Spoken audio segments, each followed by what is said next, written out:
Бәріңізге сәлем, менімен бірге тәттілерді бірге пісіретін менің оқырмандарым. Бүгін біз осындай жұп-жұмсақ болып пісетін, ашытқысыз және көтерілгенін күтпейтін осындай бауырсақ пісіреміз. Ендеше бастайық. Бөлме температурасында тұрған айранымызды құйып, үстіне бір шай қасық ас содасын саламыз. Барлығын жақсылап араластырамыз. Ас содасы мен айран реакцияға түсуі керек. Барлығы көпіріп, көлемі үлкейгенше жақсылап араластырып 5 минутқа бөлек қоямыз. Оған дейін біз ұнымызды алдын ала өлшеп алып, үстіне бір шай қасық тұз салып, 2 шай қасық қант салып, содан кейін үстіне бір жұмыртқамызды қосамыз. Барлығын жақсылап қасықпен араластырамыз. Жаңа біз дайындап қойған айранымызды осы қоспамыздың үстіне қосамыз. Барлығын қосқаннан кейін 4 ас қасық сұйық майымызды құямыз. Содан кейін қасықпен араластырып аламыз.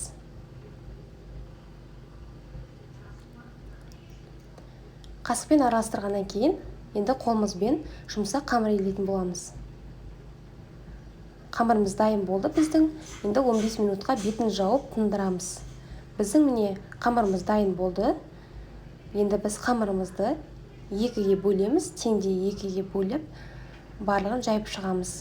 Екіге бөлсеңіздер де болады, немесе дәл осы қамырменен бір қамыр етіп жайып шықсаңыздар да болады. Ол кезде бір бөлігін ғана жеті шелпекке пісіреміз, екінші бөлігін бауырсақ қылып пісіріп аламыз.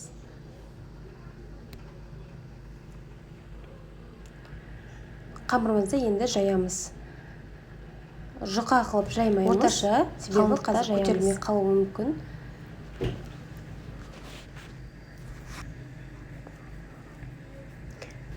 Қамырымызды қатты жұқа қылып жаймаймыз, орташа қылып жаямыз.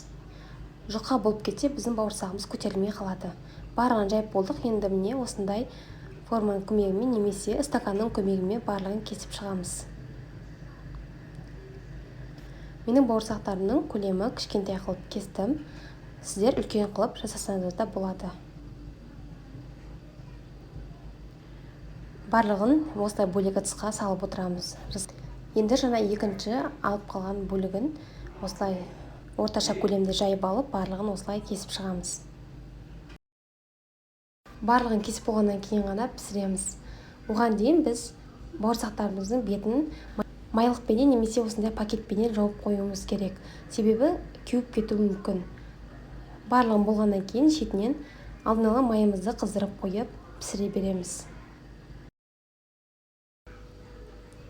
Міндетті түрде пісіріп көріңіздер, өте жұмсақ болып шығады, әрі уақытыңызды үнемдейсіз. Осындай етіп сарғайтып барлығын бірдей қылып пісіріп аламыз. Менің каналыма тіркеліп қоңыраушаны басып қоюды ұмытпаңыздар. Сол кезде сізге менің әрбір жасалған рецептілерім бірінші болып шығып тұратын болады. Барлығын осылай кезекпен кезек пісіріп аламыз. Біздің бауырсақтарымыз дайын болды. Міне қыздар, міндетті түрде жасап көріңіздер, өте жұмсақ болып шығады. Сіздермен бірге болған Гүлбақыт, алда көптеген рецептілер күтіңіздер.